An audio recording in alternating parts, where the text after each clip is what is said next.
Angle. Yeah, you're perfect. Great. Awesome. Well, everyone, welcome to Nerds with Friends. I'm Josh Lindquist. This is my co-host, Will Shaw. And today we have filmmaker Drew Smith joining us. Drew, we're happy to have you on the podcast. Thank you for joining us. Thank you very much for having me. Awesome. Well, Drew, we wanted to talk a little bit about your award-winning film Limo that you directed. So tell us about how that process was, what challenges you faced, what things you overcame, and how you made it happen. Well, it started off as a student film when I was in college, about 2018, I would say, and it was something that a classmate he brought up, and I like in the movie itself is about this guy who's fallen out of love so many times that he gives his love to this creature called Limo, and but then he finds the right person that he wants to spend the rest of his life with, but then Limo gets in the way. And I really like that concept. And I just approached the guy and I was like, "Hey, is it okay if I direct this?" And he was like, "Yeah, go ahead." And it was kind of that simple, but yeah, it was an interesting process. We would meet every week to go through and just storyboard whatever scenes we were going to shoot for the following week. And it was a bit tough to get used to, I'll admit, but again, that's what comes with directing. You got to be on board with everyone. I would say the most challenging part of that was we shot this party scene at this guy's house, and it was like 8 hours, but it was a good setup. We were like prepared for it. We had a good production team, but Nice. but the one issue we had, it's one of those things that it's funnier in retrospect than at the time, because we were supposed to have a scene where the protagonist saves his love interest from this guy who just getting a bit too hands-on, let's just say. And this was right after the whole Me Too thing happened. So, but but the actor we initially had, he was like, "Hey, I have to leave before we shoot my scene." And I'm like, thanks for not telling us. So he left, and I was like, "You know what? Here, let me do it." And it was a fun experience. Like, it was just people were laughing the whole time because it was just sort of. But yeah, that was a bit of a difficult, the most difficult day. But I mean, once we got to it, it was good. But it was just sort of, but Was it hard to direct while you're starring in the movie as well? a little bit. But the producer directed me, so Oh, that's good. Okay. yeah, it's sort of. What I found is have like an AD, assistant director, or if anyone else who could pick up the reins. And yeah, I mean, yeah, it was a bit difficult, but we did win a few awards. Like, first of all, we put it into the collegiate showcase, if you will, at the Newport Beach Film Festival about 2 years ago, and that was a very fun experience. Just like That seeing was. I something. was there at that premiere. It was Oh, great. yeah, but it's just like seeing something with my name attached to it for people to see, and it was just incredible. People loved it, and then it received a bunch of awards. I think it was like a Critics' Choice, like at a few local festivals, and it was a really great opportunity that I was lucky to grab onto. That's awesome. Is it currently on Vimeo or YouTube where it can be viewed by the audience? Um, that's something I still have to discuss with the producer. I'm sure that by now anyone can view it, but for right now I have it on my channel, but it's sort of Oh, private. But perfect. I'm gonna consult. But yeah. By now, hopefully everyone can view it. But We'd love to put a link in the description of this video so yeah, everyone who's watching here can check it out. yeah. I'll talk with him about it, and hopefully we can make it happen. Awesome. Very cool. Well, Will, what questions do you have for our first? This is our first filmmaker showcase that we're having Drew on for. So he'll be the first. We can talk about all things Yeah. movies, all things cinema. So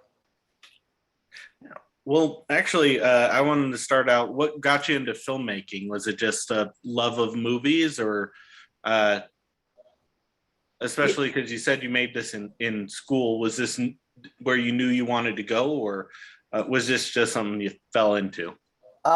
This was something that it's a bit of a well. My father, he's in the advertising industry, and I think it was around 2012, about 10 years ago, where I just became enveloped by the whole cinematic landscape, as I call it, and that was around the time I started this movie blog I have, Mr. Drew's Reviews. It's on WordPress. It's something I've been doing ever since then. And but that was kind of when it started to formulate. And I just and by now I have too much information to I mean to tell you all of that, I would be here for about the next few days. But yeah, and I know, but overall, it was just I just sort of that's just something that I really gravitated towards. I mean, everyone has something that they know everything about, like just like that. I mean, there's someone out there who, if I were to throw my phone across the room accidentally or drop it, anyone in the world could like calculate immediately the density of the object, like wind resistance and the speed. I mean, there's someone out there who knows that. I mean, I don't. I mean, that's all. I mean, that's all numbers to me. But yeah, that was kind of where my fascination for movies came from. Just to escape to a really interesting world, and just something that I just always wanted to do. That's fantastic. Yeah. What would you say is your favorite movie that you've seen this year? I would have to say so far. I mean, so far because we still got a bunch of big ones coming out. So Yeah. far, I think my favorite is Shang-Chi. I really enjoyed that. I think it's a big step forward for that. I've been following that universe for. I vaguely remember, like I would watch the first Iron Man on my dad's like little iPod, like a video iPod, and the screen was like that big. Mhm. But I never thought it would like just sort of explode into this interconnected universe that is rivaled only by the Tarantino verse, which I'm not a big fan of. But Yes. Yes. come on, that is my directorial influence. If you're wondering, but yeah, I mean that I would say that is my favorite movie so far this year. Although there's going to be a lot of serious contenders in the next few months. Yeah. What are you most excited for? I think Dune, but also the Matrix. Was it the Matrix Resurrections? Yeah, Resurrections. I'm looking forward, especially to No Way Home. Yeah. Like No Way Home, Eternals looks good. The new Bond film coming out next week, No Time to Die, on my birthday, which No, happy birthday. That's awesome. thank you. But yeah, but the one movie I'm really looking forward to is the Batman. I have high hopes for it. I remember the trailer they released last year, which might be my favorite movie related thing to come out last year. That gave me a lot of hopes for it. But yeah, so far this year in terms of movies, we're getting a lot more. And last night I worked at a movie theater over here in Costa Mesa, and last night, because we had Venom come out, actually on Thursday we had Venom, we had like Addams Family 2, which personally I don't know, and then there's then the Sopranos movie, and it was packed, like packed. That's awesome. But you know, we kind of needed that, and Yeah, I'm glad to see movies are making a comeback after the pandemic because that was rough times. Yeah. Honestly, like what's ironic is that during the pandemic, like movies and music helped sort of keep me like it helped to sort of like keep me together, and but like now and up in LA, they've got like millions of square feet worth of sound stages being built, and I mean, hopefully by next year I'll relocate up there and Nice. possibly just get out there and say, "Hey, I'm here. What do you have for me?" I mean, obviously not like that, but just sort of like trying to walk the fine line between persistence and trying to be understanding of other people's schedules. Yeah. That's awesome. Very cool. And I noticed you mentioned like a lot of the big name movies coming out as far as what you're excited for it.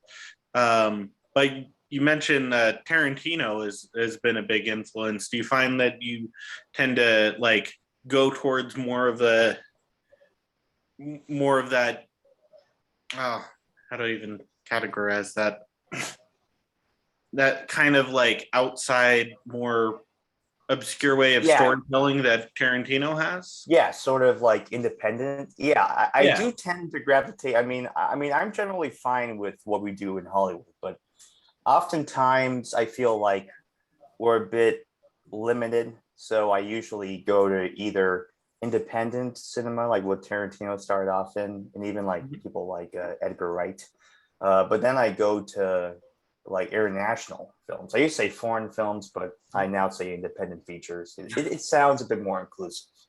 But Mhm. yeah, I think what they do in China, in Japan, and but the industry that I'm really a big advocate for is the Indonesian film industry. They've done movies like The Raid and The Night Comes for Us, and I'm a big fan of action, but it's action where it's not like quick cut, like sort of like you can't tell what's Yeah. going on and you want to vomit immediately. It's like it's handheld. I'm a big advocate against shaky cam, but I'm not against handheld because and Josh and I remember we saw the greatest movie I've ever seen in a theater, and then I'll tell you my worst. Actually, I'll tell you the worst movie I ever saw in a theater.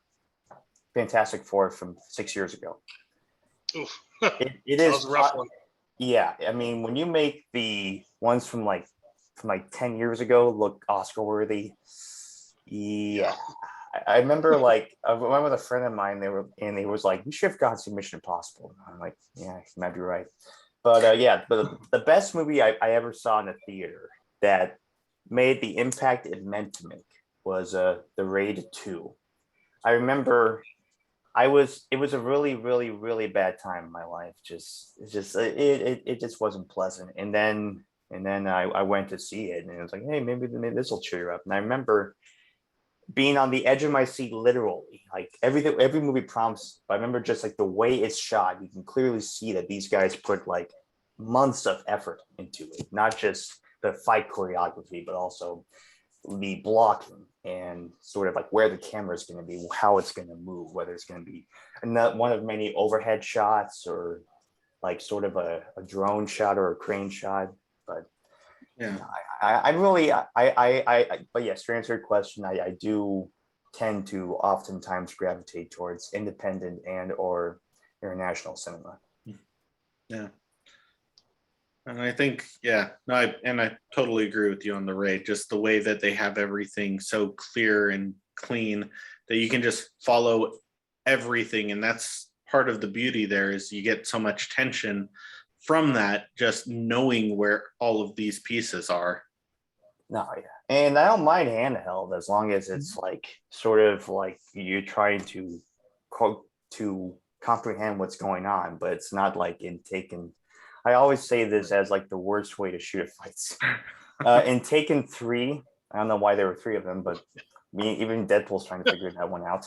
Um, there's like there's a scene where I think within 40 seconds there are like 5 cuts per second, and it's just like and you go cross-eyed immediately, and it's just like, guys, come on. I mean, it's just like, really, is this where we've come? But no, I always say that, but but for every movie like that there's always going to be like John Woo movies, or even Michael Bay has done decent stuff, even if he's an interesting guy. But Yeah, he's a little problematic in some regards, but he does no, know how to direct action. We can give him no, that. yeah, I mean, he's not the thinking man's director. I don't know why he did Pearl Harbor, but the attack scene itself is Yeah. fairly well. It's fairly well done. Say what you will about the man, he knows how to film an explosion. Yeah. Yeah, too many of those. Yeah, I remember taking my mom for some reason to see Transformers 2, and that was kind of the start of all the blatant racism, and now I deeply regret Oh, yeah, with the that. those two, what were those? The like the little Yeah, photos. the little bots who Little were just, sidekick robots. and I think Tom Kenny voiced one of them, which I makes believe me he go, did. Yeah, the voice did of he SpongeBob. really? Yeah, he was. All these people want is a paycheck, but no, but but you know, sometimes it's not just movies. Sometimes, like, I feel like movies and TV have kind of been neck and neck in terms of Mhm. production, as ever since The Sopranos. But lately, I think Disney's been doing a very smart thing with all the Marvel shows that they put out. Mhm. WandaVision was all right. Falcon Winter Soldier was pretty good. Loki is my personal favorite so far, but Hawkeye may dethrone it. But what if that latest episode, Yeah. I I mean, haven't seen the what ifs actually. I have not seen those. yeah. it starts off pretty solid, sags a bit in the middle, but this latest episode is like it it taps into the multiverse idea, Ooh. and it has a lot of interesting things like what if they were these, or what if no one lived, or stuff like that. But Okay. it's something that, I mean, it is animated, but the animation is pretty good, and they get most of the actors who've been in the universe, but like Robert Downey Jr. is not in it because his contract right now, and I think Right. I mean, just let him do his own thing. He's already Yeah. busy helping people. Mhm. Yeah. Yeah.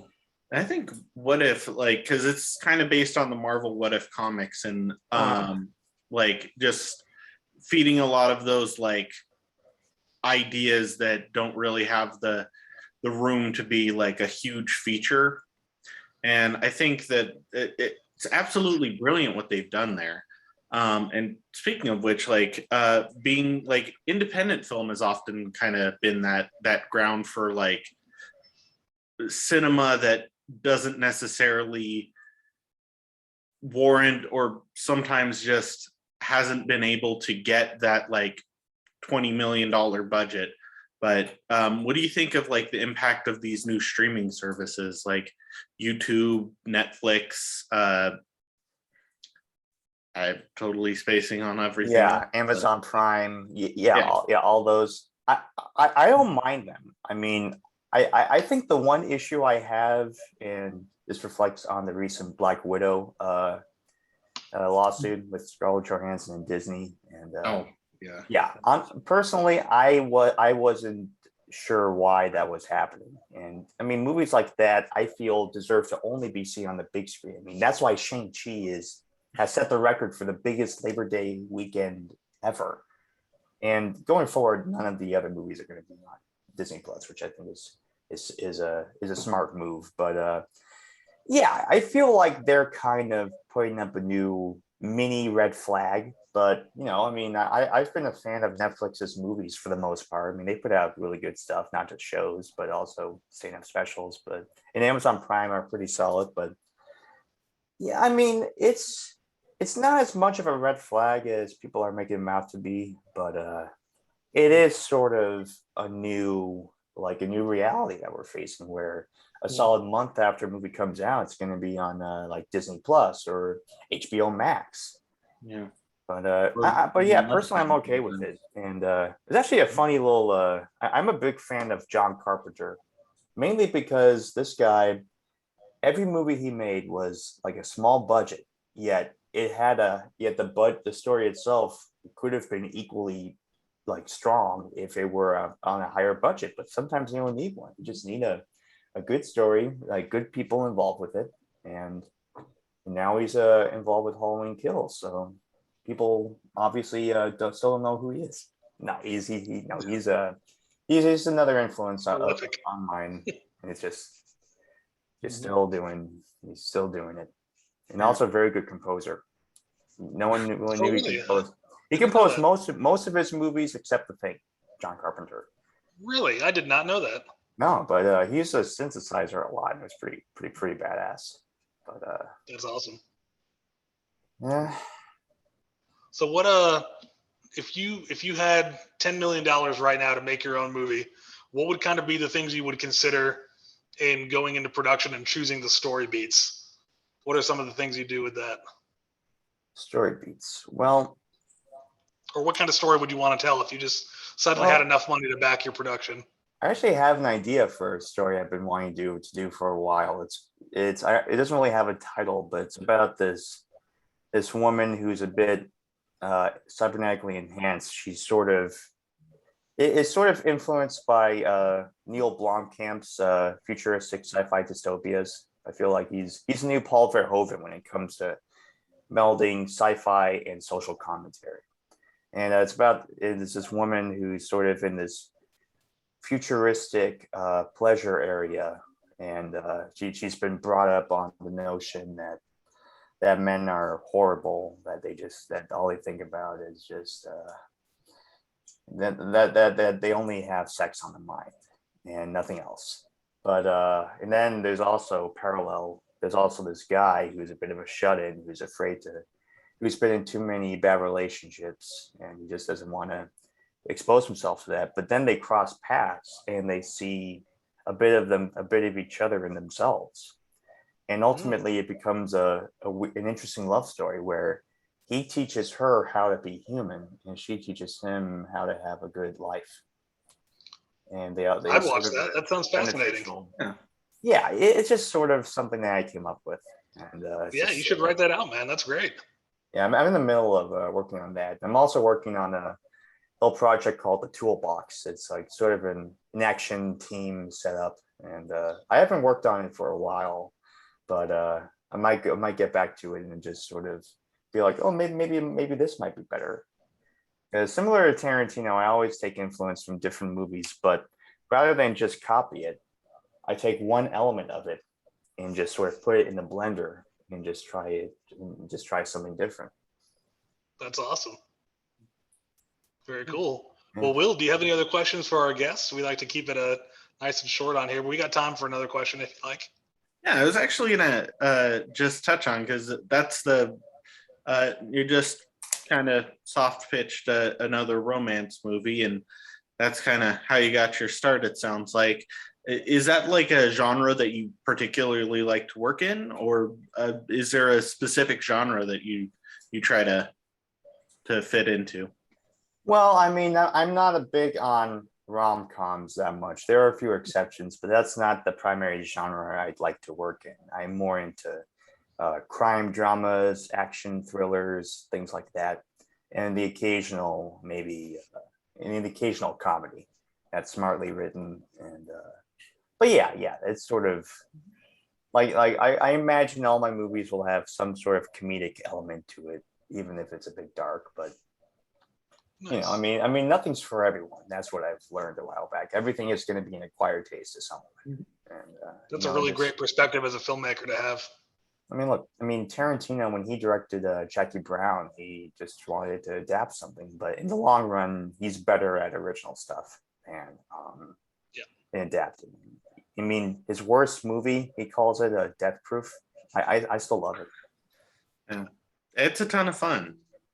No, it really is. I think that's kind of like that's kind of the core to Tarantino's movies, is like, no matter what they're touching on, it's always just a fun ride to just hop on and just lose yourself in the world for a couple hours. Yeah, definitely. And it's just, the best directors are those who treat their audiences, you don't treat their audiences like they're stupid and pepper them with details like, oh, this happened and this happened and this happened. I always cite Logan, that great moment, subplot where we're not told exactly that Professor Xavier had a seizure and killed pretty much everyone in the X Mansion. We're told little clues and we piece it together. Like when the radio cuts off and it's like, it killed 7 mutants. And then we're like, oh, that's why they're trying to suppress that. But I just think that little details, and just not like being like, oh, this happened and this happened. No, you got to pepper in some breathing room. You can't be like in Rise of Skywalker and just shoot your audience in the face with details. And also the line that somehow Palpatine returned. Huge facepalm on that. No, that wasn't the biggest facepalm ever. Oh, Dr. Doom over here from Fan Four Stick. Oh. That's when I knew the movie sucked.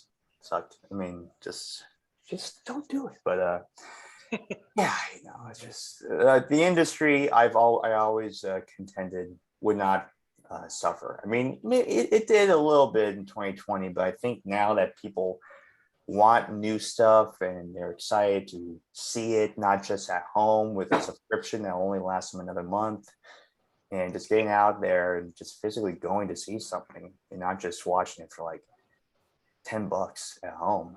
But no, I always knew it was here to stay. And there's always that. And like my go-to there is for like Endgame. Like that's not really that. It's not just a movie. That's an experience of going to the theater and being around everyone else who's just looking for this exact same moment.